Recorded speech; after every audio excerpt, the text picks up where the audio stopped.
before we start today, make sure you get ready with your calculator, pen or a pencil, and some papers, because we are going to do some calculation and it will be very great if you can do it together with me.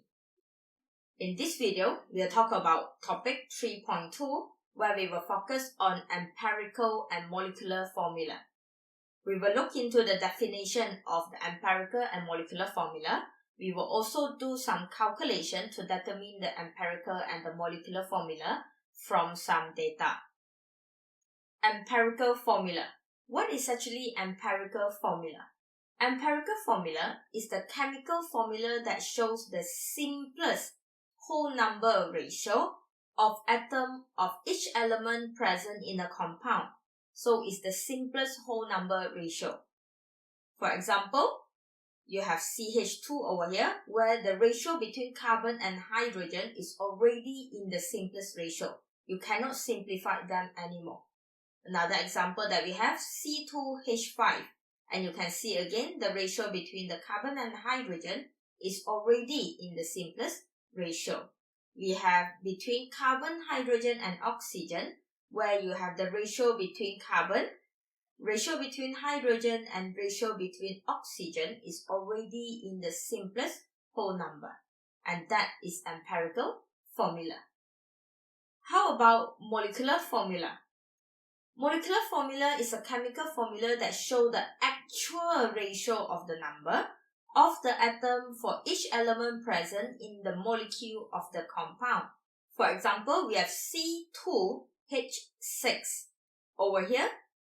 That means in the actual compound, we do have 2 carbon and 6 hydrogen. So that is the actual number of the atom present. And the empirical formula of this C2H6 will be CH3.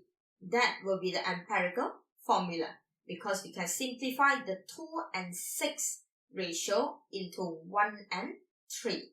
That is the difference between molecular formula up here and also the empirical formula down there. So another example that we can look into is C4H10. That is the molecular formula.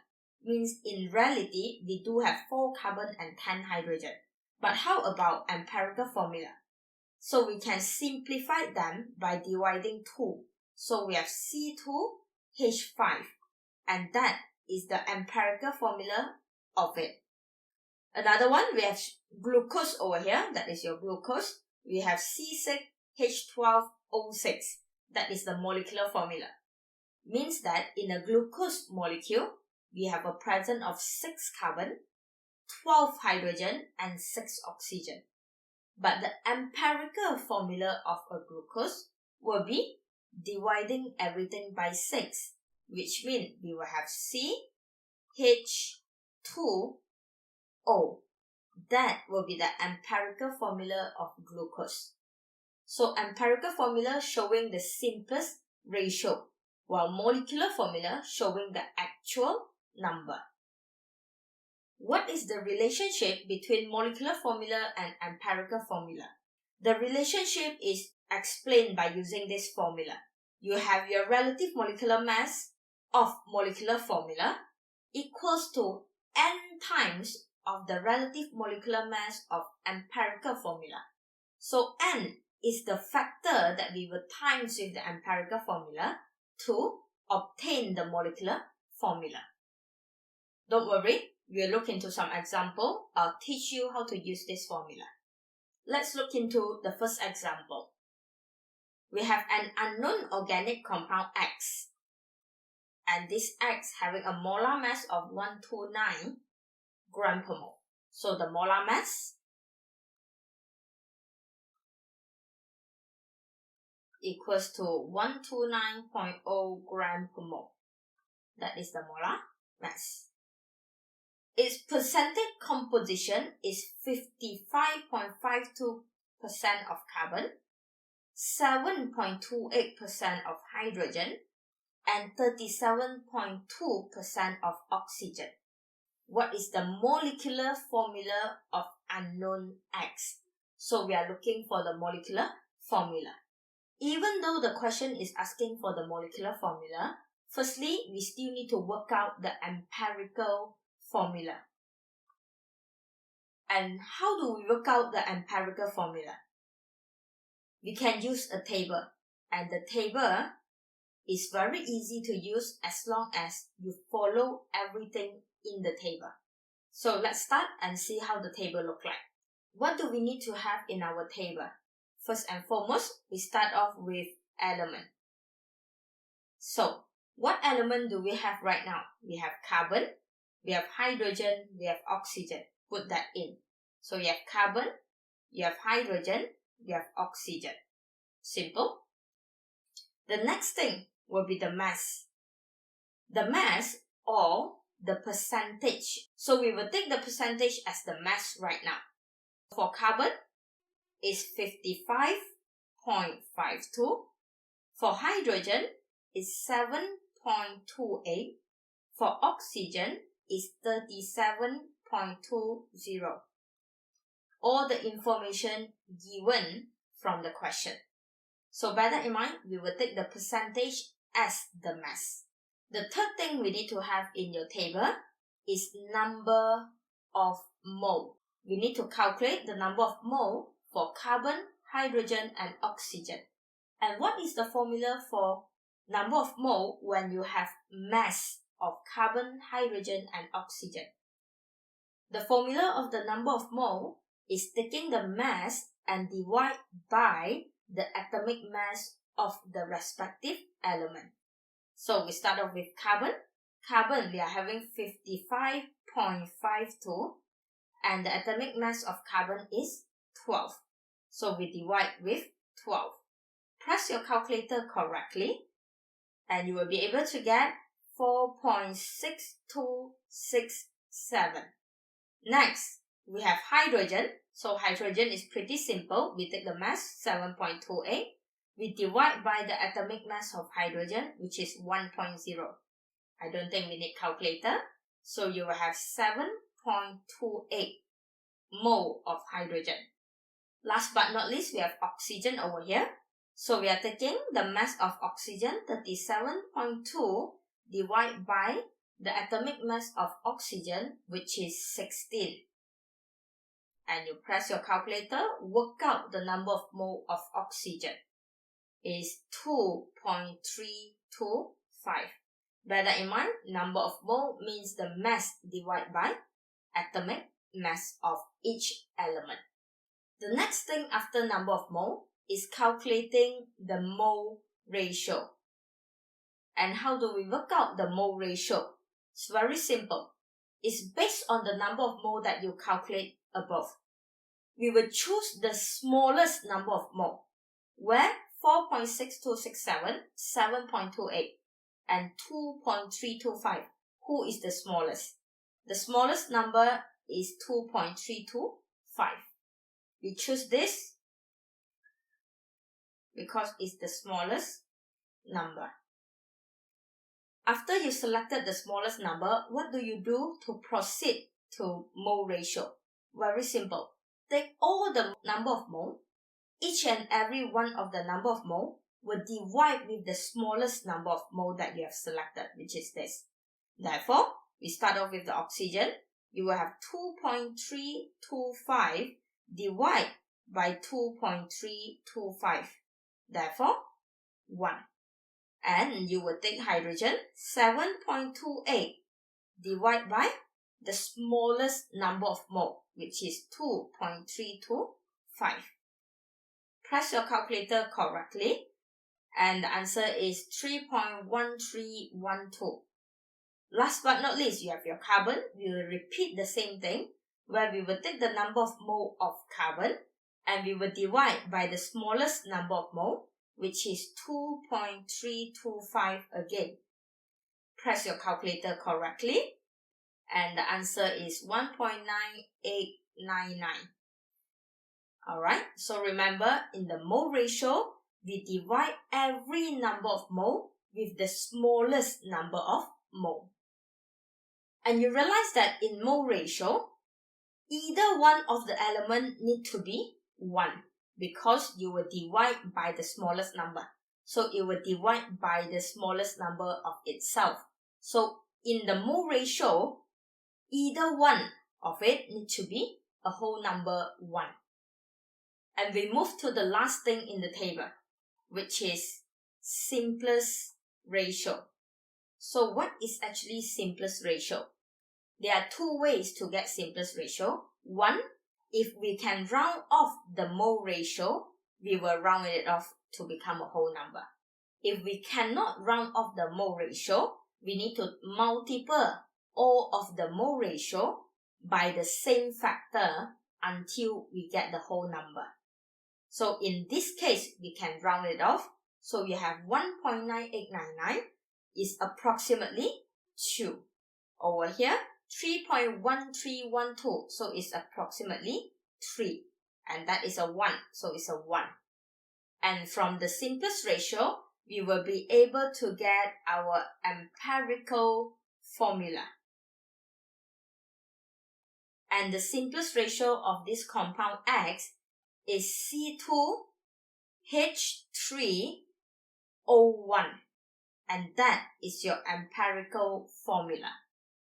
But the question asking for molecular formula, how can we work out the molecular formula? Remember the formula just now? Is the relative molecular mass of the molecular formula equals to n times of the relative molecular mass of empirical formula. And how do we use this formula? So the relative molecular mass of the molecular formula is given 129 gram per mole. So you have 129 over here. And we are looking for the N actually. So what is the relative molecular mass of empirical formula? The empirical formula calculated is C2H3O. So the relative molecular mass will be 2 times 12, because we have 2 carbon, plus 3 times 1, because you have 3 hydrogen, plus 16. And that is the relative molecular mass of empirical formula. Press your calculator correctly. You will have 129 equals to N 43. And you can solve the N by working out the mathematics where N equals to 129 over 43. Work out your maths. Very simple. N equals to 3. And when N equals to 3, your molecular formula will be 3 times of the empirical formula, which is C6H9O3. Why C6H9O3? Because we will times everything of this by 3. And why your molecular formula look like this? Because carbon, 2 carbon times 3, you have 6 carbon. 3 hydrogen times 3, you have 9 hydrogen. 1 oxygen times 3, so you have 3 oxygen. And that is your correct molecular formula. Simple.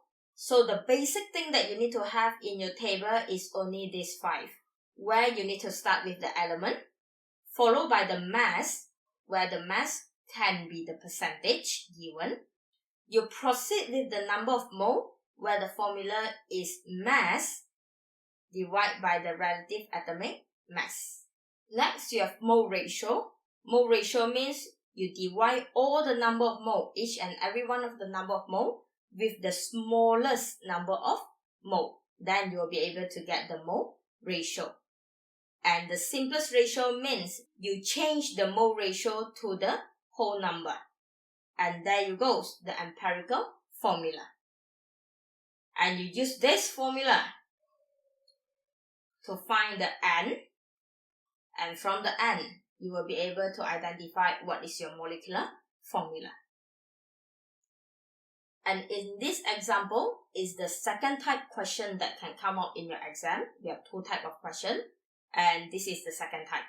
So we have a compound Y that consists of carbon, hydrogen, and oxygen. So your Y is made up by carbon, made up by oxygen, and also made up by hydrogen. And your Y, you have 1.5 gram of the Y, so your Y is 1.5 gram right now. It's burned in oxygen, and you produce 2.06 gram of carbon dioxide. So when you burn this thing in oxygen, you produce 2.06 gram of carbon dioxide and 1.69 gram of water, and you produce 1.69 gram of water. What is the molecular formula of Y if the molar mass given is 64 gram per mole? So Y, the molar mass is 64 gram per mole. So the question asking for the molecular formula, but we need to work out the empirical formula first. And you can see in this question, it's slightly different because they didn't give you the mass or the percentage of carbon, hydrogen, and oxygen, but they give you the mass of carbon dioxide and the mass of water. And we need to find the mass of carbon and the mass of hydrogen from carbon dioxide and from water. Let's move to the solution. Step 1, we will start off by calculating the mass of carbon. So how do we find the mass of carbon?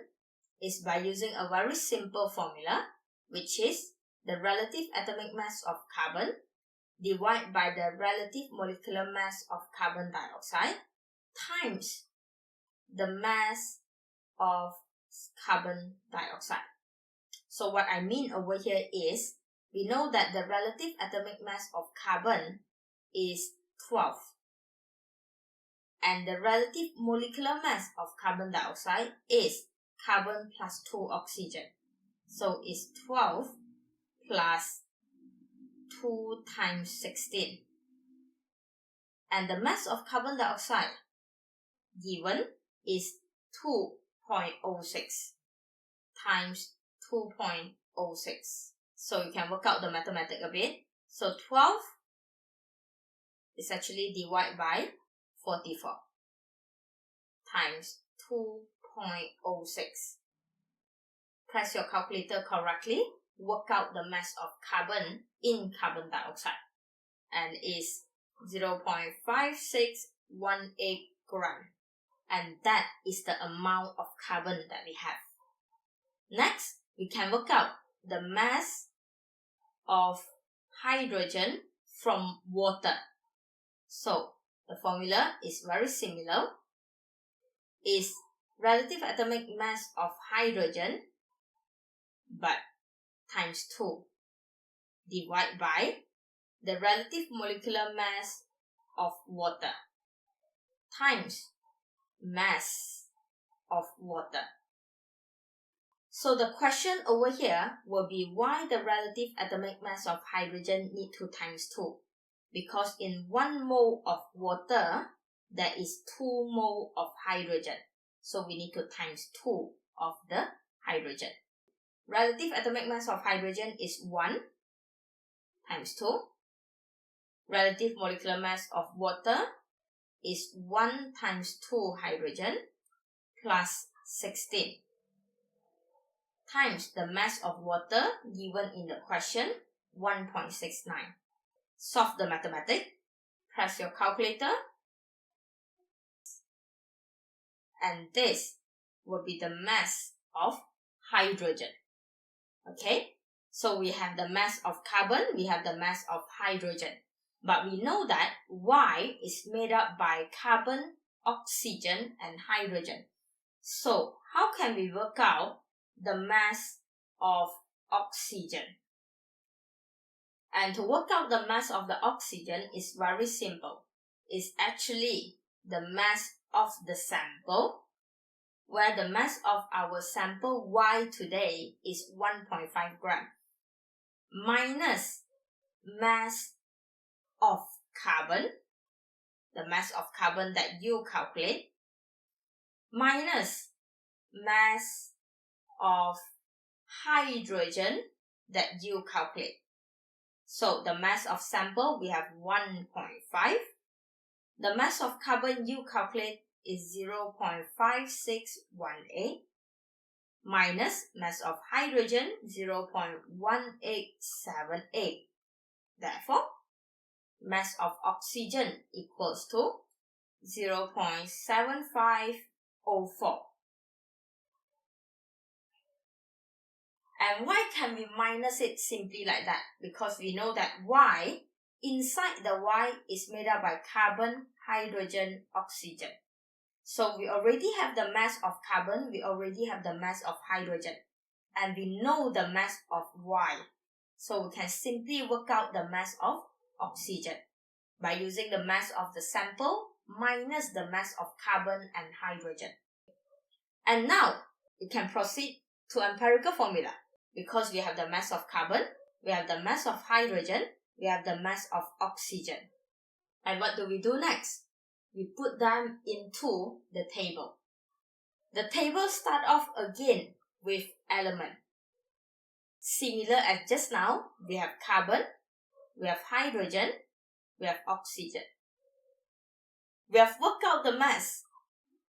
Therefore, the mass in gram of carbon, hydrogen and oxygen is as what we calculate just now. Carbon 0.5618, just transfer it over. Hydrogen 0.1878, oxygen 0.7504. We just transfer them over. The first thing is element, done.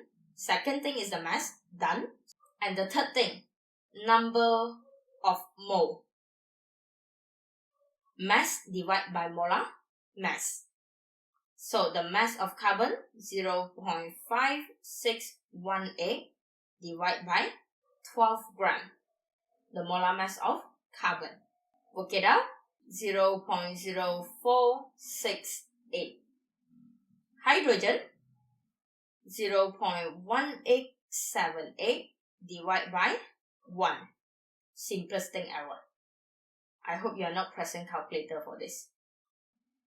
Oxygen 0.7504 divided by 16.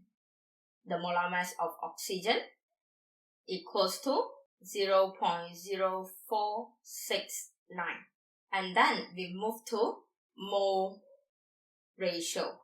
What is mole ratio? Do you remember what is mole ratio? We need to find the smallest number of mole. So which number is the smallest number of mole? 0.0468, 0.1878, 0.0469. So the smallest number of mole is carbon. That is our smallest number of mole. And every number of mole need to divide with the smallest number of mole.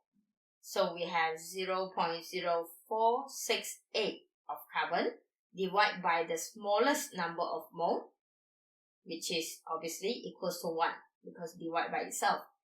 So for hydrogen, we are taking 0.1878 divide with the smallest number of mole, which is 0.0468.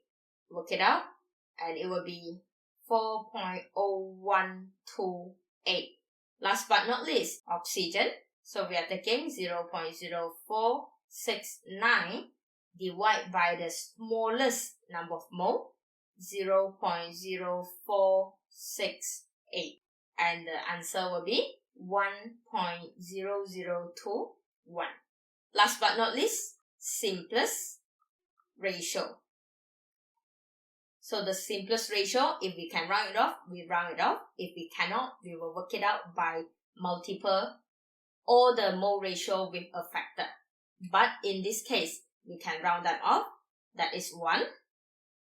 That is 4. That is 1. And the empirical formula is now ready. So what is the empirical formula? The empirical formula is C1H4 for oxygen 1. And that is your empirical formula. But how do we work out the molecular formula that the question wants?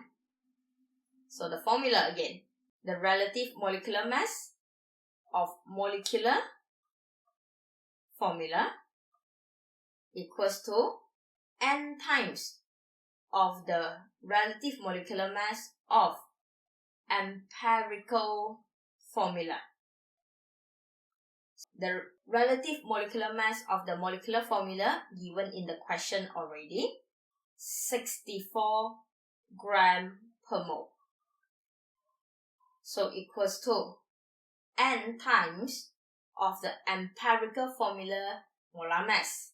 So the molar mass of empirical formula will be 1 carbon, so 12, plus 1 times 4 hydrogen, plus 1 oxygen. So solve your mathematics, you will have 64 equals to n 32.